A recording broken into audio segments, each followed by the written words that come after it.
Hey dudes and dudettes, thanks for tuning into this episode of the Be Kind and Rewind podcast, a podcast chock full of everything that is nostalgic about 80s, 90s, and more. So today, we're calling up Dottie to order Zip Around to try not to get kicked by Sacco with the host of one of my favorite 90s Nickelodeon shows, Weinerville.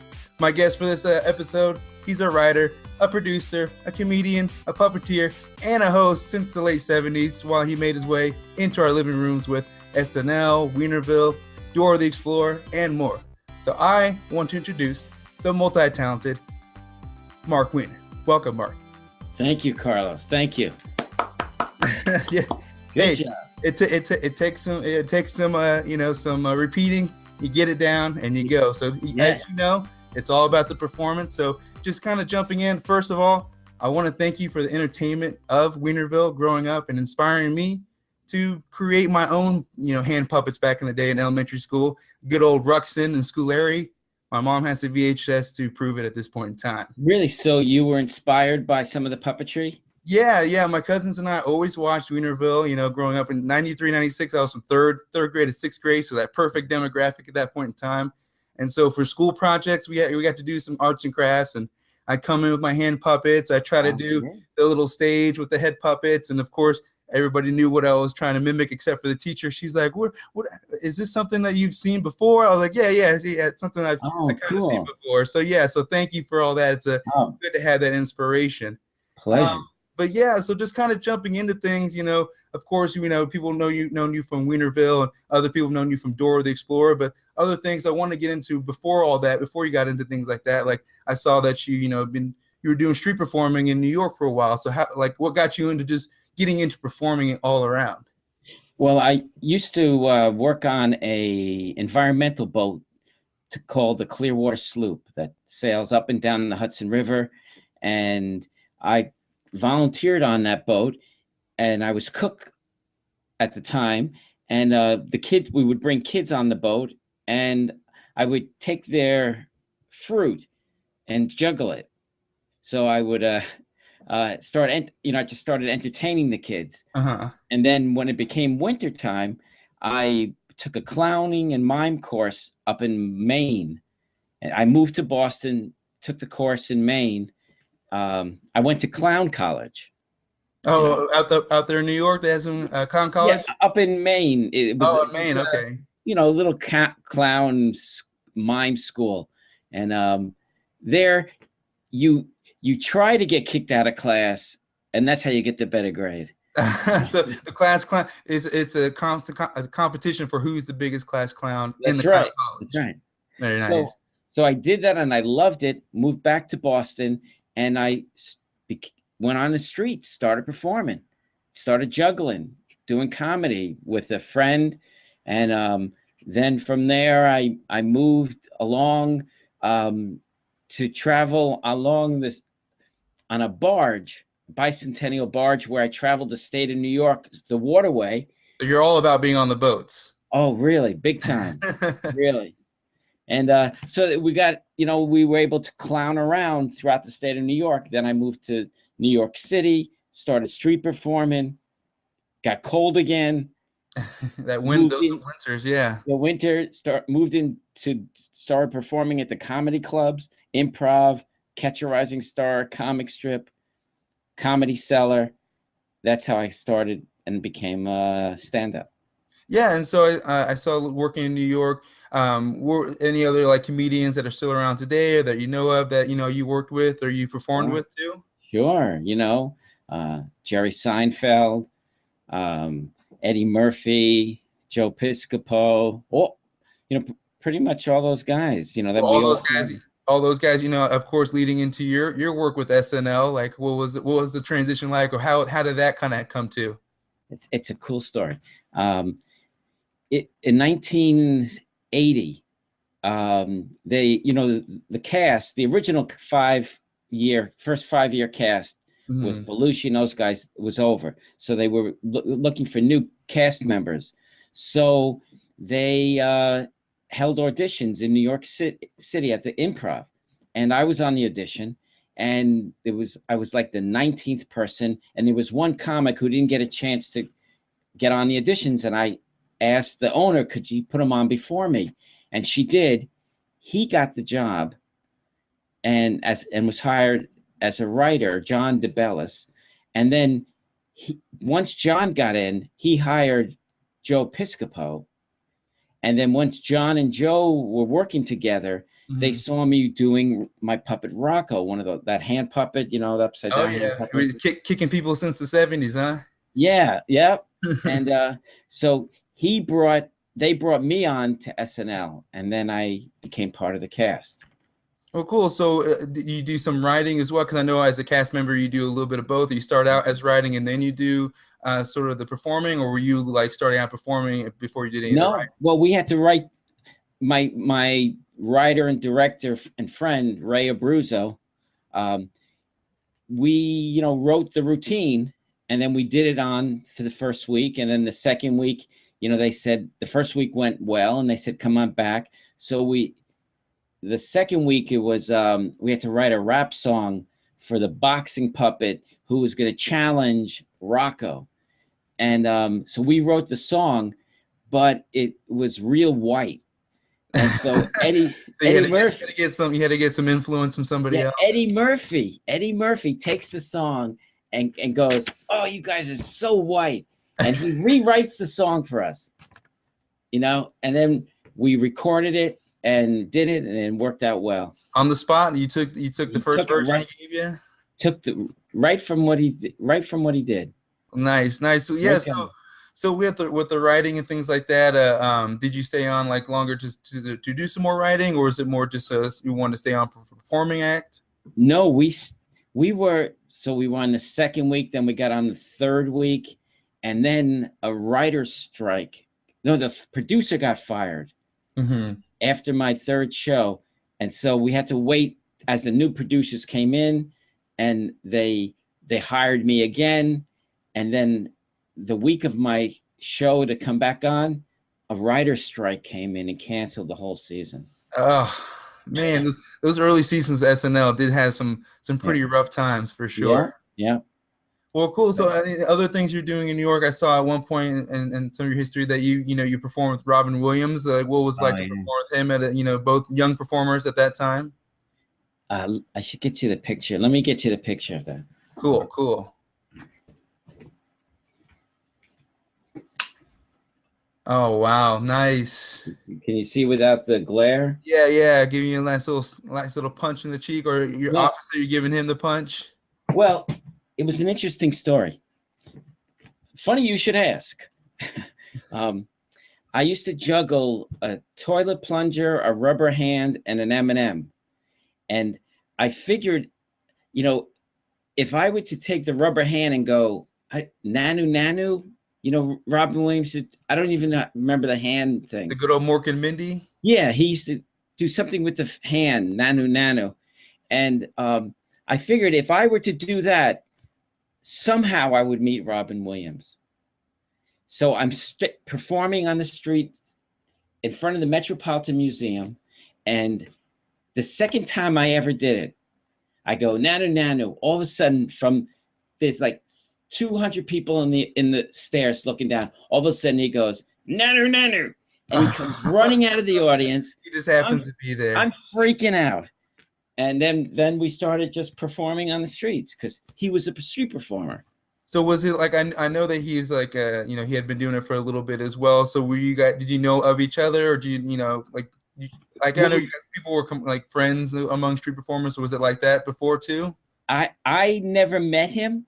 And I don't think he knew of me. I was just a street performer. I was just, starting out.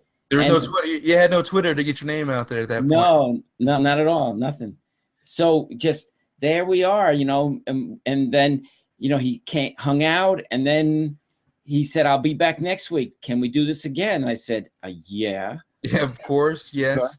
So then, of course, I had my family come down to show them that I was a big shot. You're bona fide. You became bona fide at that moment in your eyes. Yeah, no, that's awesome. Like, just even like today, like anybody performing in New York or out on the LA street in front of the Chinese theater, and all of a sudden someone playing a Superman and Henry Cavill just walks up to him, or and all of a sudden Superman.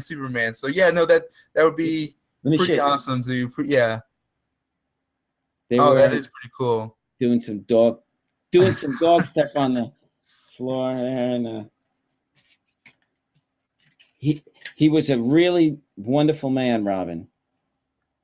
Now, these are photos you took on your own? You had somebody else take? I guess somebody took them, and it was 1979. Okay.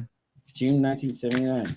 Now, same years that you're still out there as well? Yeah, that's when I was there. And then he invited me to come and be on his show.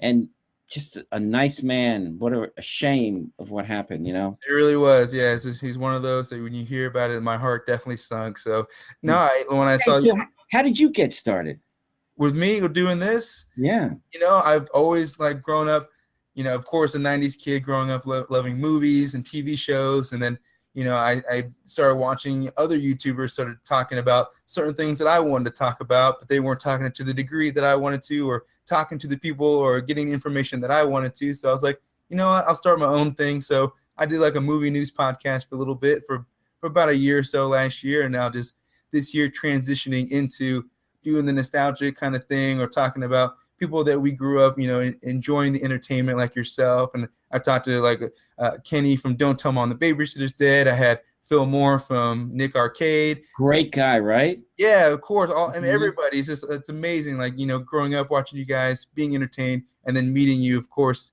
realizing how awesome you guys are in real life as well. So it's just something that I get, I get pleasure out of doing, because it's the passion of, just being able to reminisce about the good old days and things like that, and just see, what you guys have been up to, what you think. A lot of people go, behind the scenes, they produce, they write. So just kind of catch up and see how things go. Did you ever get a chance to go down to Orlando to the studios and see the shows live? Not as a kid, as a kid, it was always a dream, and then I lived in Florida just a couple years ago, but then only a few years prior to that, had they torn down like the whole studios. They had taken down the big pump in the front. Oh, really? Yeah, so all that, it's pretty much gone. I think they use it for something still, it's Nickelodeon-esque. I think it's the offices, but it's not the studios like it once was. So I didn't get to live my dream, but you know what? I figured I could live it out another way and just talk to the people straight up and just kind of pick their brains on how the experience was, and just thank you and thank them for, all the entertainment and everything that, you provided for us. Because back then, like I said, with no Twitter, it's hard to see the influence or the impact you're having on a whole generation. It was our pleasure. Thanks for watching. Yeah. No, like I said, we were just having a ball. Every afternoon, watching Nick in the afternoon, or on the weekends. It was just something I always enjoyed with my friends and cousins. So like I said, that's what kind of got me into wanting to do this and just kind of get into it. And just maybe there's definitely other people like me, my age, who were just kind of wondering, hey, what was it like on that show? What was it like to do this? So I'm hoping that I'm fulfilling not just my dream, but other dreams with this. Have you checked out our Don't Ask Boney episodes? Hey Boney, my girlfriend wants me to write her a love poem. Got any thoughts? Yeah, I got one. How do I love thee? Let me count the ways. 1, I don't! 2, I still don't! And 3, I never will! Now get out of here! I'm Boney, leave me alone-y. I haven't seen those. What are those on YouTube now? On YouTube, yeah, we did it, quite a few, and we're going to be doing more. My son Max and myself, and we're doing these things. It's it's a advice show. People write it. Boney, huh? Yeah, he doesn't want anyone talking to him, but so he just yells at people. Well, that was one of my questions to ask is like, have you had any plans to revive Weinerville in any capacity? Like you said, I guess with the Ask Boney. Yeah, don't ask Boney. Don't ask Boney. Don't ask him anything. Yeah, now get out of here. And so you started doing that on YouTube. Was that just recently, or was that a couple years ago? No, this past year we did it. Okay, so you're gonna keep doing that? Is there gonna be a continuous thing? Yes, we're just, Boney, ever since Trump got elected, Boney's just locked himself in the cave and won't come out. Yeah, So understandable. We got to get something to get Boney out. We got to have a revival of some sort. yeah, Well, cool. Boney's trumpetized right now. he could be like the what's the dog with the cigar? I can't think. Oh, hysterical! Oh, Triumph. Yes, Triumph the dog. They could do back-to-back episodes with each other on that. Triumph is brilliant. So there's always hope. There's always hope for that for the duo on that one. But just kind of going back real quick to Weinerville, like what was it really that got like how did the ball get rolling on that? Like into creating the show, creating the characters. How did that all get going? So I started developing those head puppets, and I had lots of them because all I had to do is just change the puppet, change the set, and I had a whole new character. And then I created a game show called That's Not Fair, in which I was the head puppet host and had real people on the set with me. And we did a pilot for Comedy Central. It was going to be on their network, and we finished the pilot, and then they looked at it and said, this is skews a little young for us. Why don't we take it over to Nickelodeon? And my manager, his sister-in-law, happened to be in charge of development.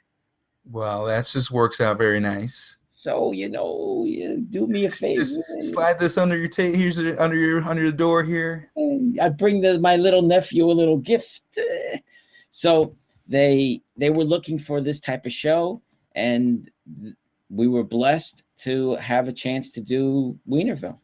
So with the head puppets and the hand puppets, what was the inspiration for those before getting into Weinerville? What made you come up with those? How did those come about too? The hand puppet, I went to mime school. Remember that thing back up in Maine? Mm-hmm. So when I became a street performer, I saw a mime doing tightrope walking with their finger. And I said, that would be interesting if you put some clothes on the hands, and made like feet and put a head up there. And I just came up with that and did it. And that became my first puppet.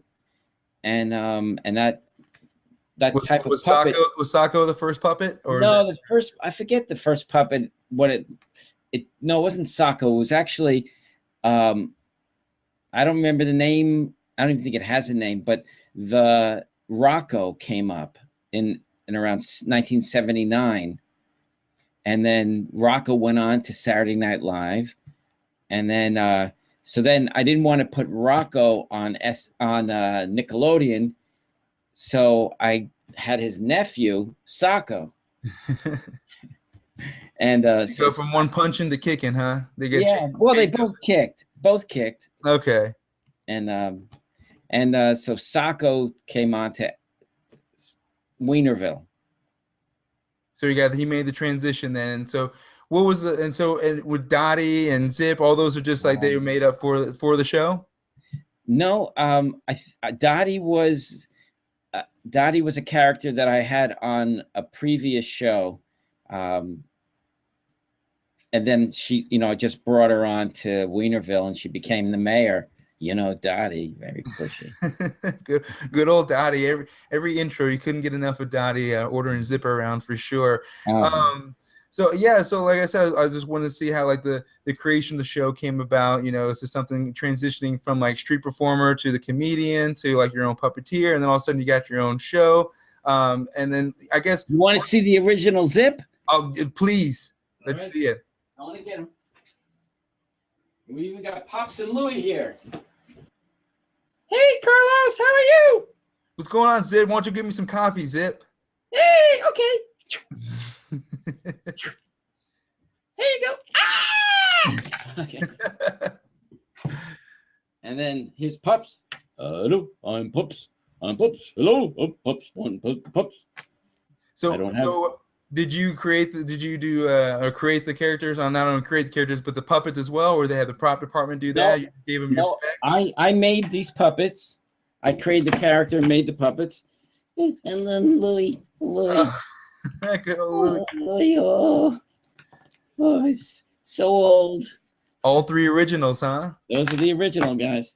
Very nice. So they lasted. They didn't have any secondary. They lasted every episode until the end. Well, there were many copies made of them.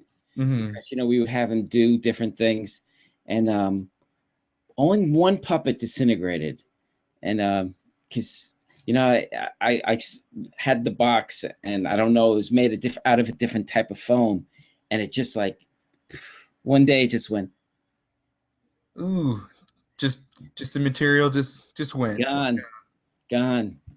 But the original ones are right here.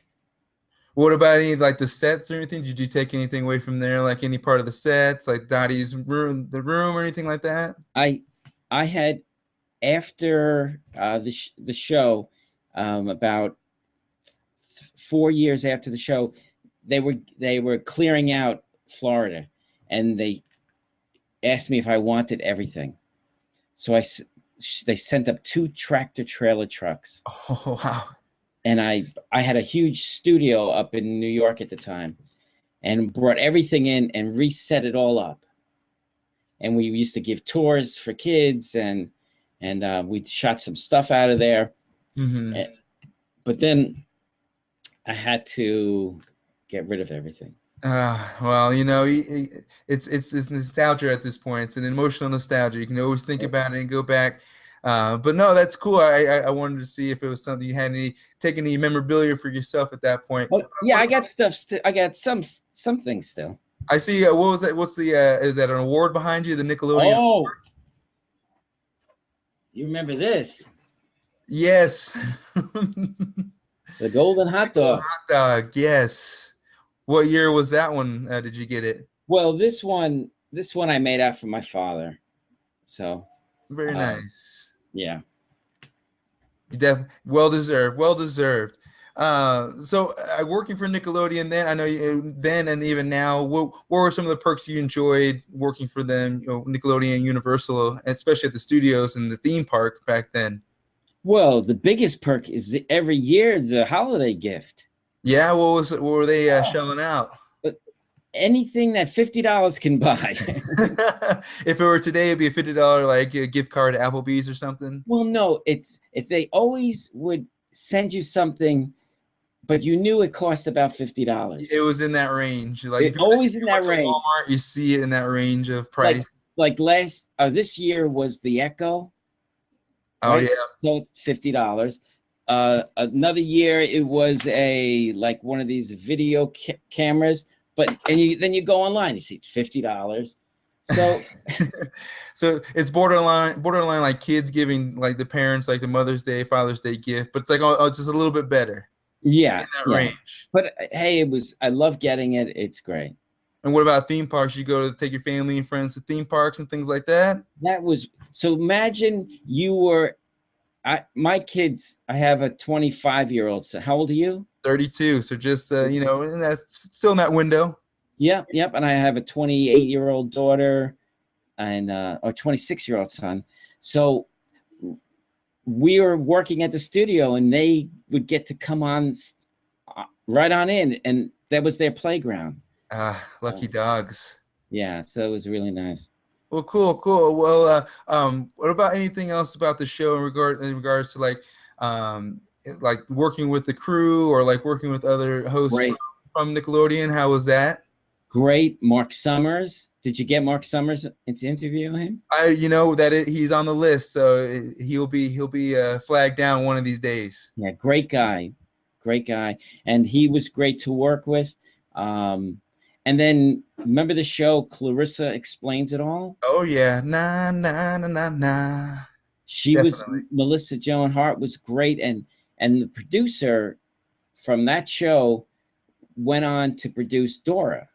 Okay, so that's the connections just keep coming. Connection. Yep. So that was my connection, and then Dora, I worked on there close to 15, 16 years.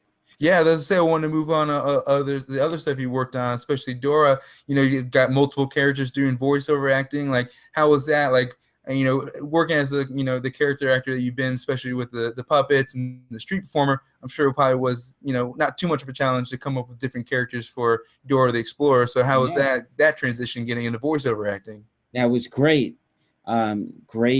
Great gig, because voiceover acting, you just have to show up to the studio and you have the director right across from you. And until she gets what she wants, you just gotta, it's really easy. Just a repetition, saying, or just kind of blowing through it. Yeah. So you have puppets up there? I have multiple. I have my Lord of the Rings. Up on the bookshelf too. Oh yeah, I have the bookshelf. I have all my Nickelodeon. I have my Star Wars, Power Rangers, Ninja Turtles, Back to the Future, Legos. Nice. It's all up. It's a shelf in the making. So I'm starting my little man cave corner that'll hopefully turn into a whole room at some point. So yeah, now that's the way you do it, Carlos. It starts off just like that, and before you know it, it just spreads. It's a slow build, but it's a shelf, but it'll be a corner and then a room, and then my wife will be asking me, for a divorce at that point, and so we'll see. Yeah. And so we'll see. But yeah, no, I do enjoy collecting. How long have you been married? A year and a half. So we're just over the first year threshold. So things have been going smooth so far. If you can get past the first year of Herd, you still have plenty of years to work past it. So you still got a lot of work at that point. So yeah. Nice.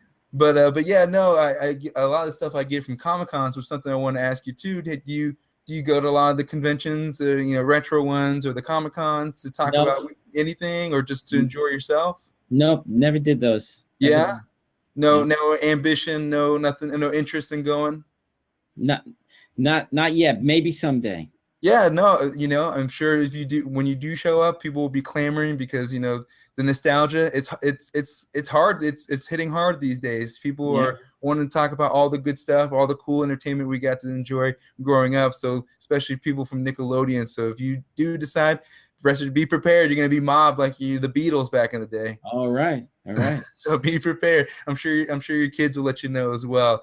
So yeah, other things I want to talk about, especially with Dora, like just the voiceover acting. Like, is it something like it's changing between characters? Do you record all on the same day, or do you record certain dialogue on a whole season or something like that? What's a day like in voiceover acting? Okay, so you show up to the studio and then you fill out the paperwork, and then they hand you the script, and you go into the booth with the director, and you do one character all the way through.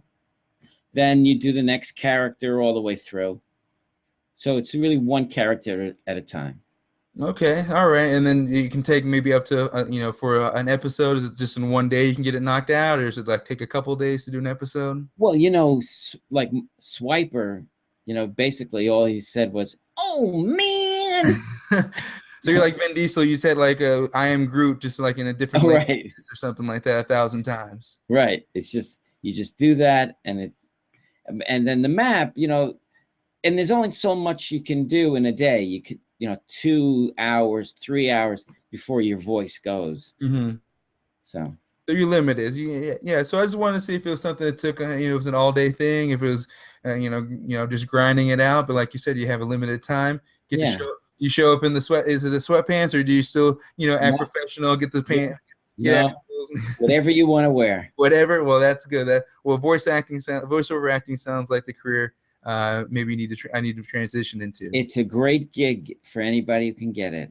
Hey, we'll take it. Well, we may have a future somewhere, hopefully for me at some point. All right. I think you got a great future as an interviewer and a host. Thank you very much. It's a work in progress, but I think I'm getting a little bit better. Of course, everybody who does this kind of stuff is a perfectionist, so you see all the things you could critique and do better. But I do appreciate that. Thank you very much. And is your wife supportive of what you do? She's very supportive. She is, sometimes if she's home in the other room listening, she'll just turn off the TV and listen to whoever I'm talking to, and she'll enjoy the interview along with us. So yes, I'm very fortunate to have a loving wife and supporting wife for this type of thing. So again, thank you for the compliment. It really does mean a lot coming from you. But other things I want to talk about, I know that you're getting into before we, we'll finish up here before too long. I know you've been doing some productions, Weinerville Productions. You do, your live shows and some other things you produce. What are do you have some things in the works right now, or that you're currently like touring? Well, the main thing, that I'd love your readers to check, your viewers to check out would be our YouTube stuff. Don't Ask Boney. Is that the name of the channel, or what's the name of the channel? It's Weinerville TV. Okay, I'll link it in the video so everyone can check it out. Right.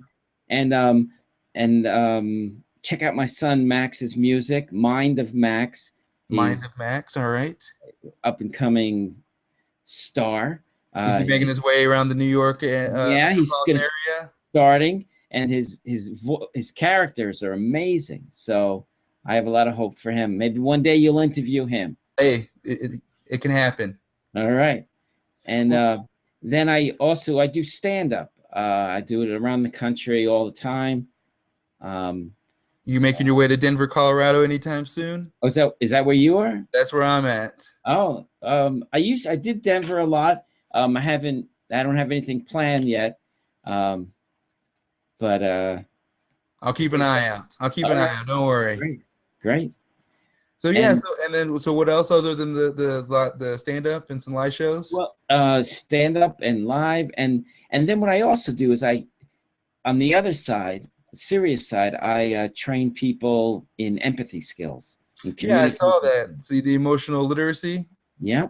Okay. Please check that.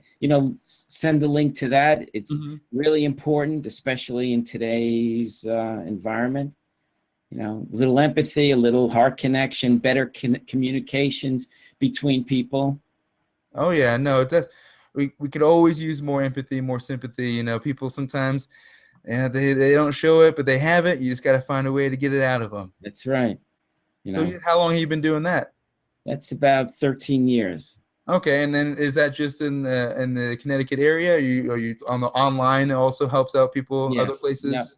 Yeah, worldwide on that. Okay, perfect. So yeah, we'll link that as well so people can check it out. Yeah, thank you. Yeah. So anything else you have going on, other than the teachings and the live shows? Where's your next show at? Where's your next stand up or the live show? The next thing is my daughter's having a baby. Congratulations. So is this first time being a grandfather, or number two? Number two. Okay. So you get to spoil the second one. Yeah. So I'm heading out to Israel on Sunday to help her out. Very nice. So how she lives out there permanently? Yeah. So you got a nice little vacation spot to head out to. Yeah, nice peaceful place to go hang out. Yeah, if you want to call it a peaceful vacation or just a getaway, a simple getaway. Yeah. Well, cool. Yeah, I just wanted to see if there's anything else that you wanted to promote, or like I said, if you go to any conventions, I'm telling you, you'll be mobbed. So when you make that decision to make the jump, trust me, people will be clamoring to hear more about Dottie, Boney, and everything else. But I will link all the videos for the YouTube channel and for the son. What was the name of your son's band again? Oh, Mind of Max. Mind of Max, and we'll get Mind of Max in there, and then also we'll do the emotional literacy website as well. And I'll link the Weinerville Productions website so everyone can go there and check everything out that is Weinerville Productions as well. You want to talk about the website or anything else going on with that? Nope. No, but if anybody, we have merchandise from Weinerville. If you want some of that stuff, we got it. But if everybody can do whatever they can do to help bring this country back to a sane leader again, and I don't know, I don't want to step on anybody's toes here, but we got to get rid of Trump, and we need people to get active and resist, and in a peaceful transition back to where everybody matters, where we become an inclusive country and not an exclusive and divisive country. I agree. I completely agree. It'd be nice if we can get a news update and not be nervous about it every day. So, wow. But yes, I totally agree we need to come together a little bit more, not just in the cliche way, but in many ways. We all need to come together and make the necessary changes. So again, Marc, I want to thank you so much again for taking the time to come on today. Really, you're a good man. Thank you. Thank you for Weinerville. Thank you for Dora the Explorer. Everything else that you're doing. Everybody, check out the links. I'll do all that. Is there anywhere people can follow you on social media and anything like that? No, just email me on Weinerville.com, and please watch Don't Ask Boney. And then one last thing. Now get out of here! Wow. All right, everybody. Well, we're taking off today. Thanks for tuning into this week's episode of the Be Kind and Rewind podcast. Tune in next time for the next episode, and be excellent to each other. All right. Ooh! If you thought this video was excellent, hit the like button. If you think this channel is excellent, hit the subscribe button. Follow me on Twitter, Instagram, and Facebook, and stay tuned as I put out videos every week.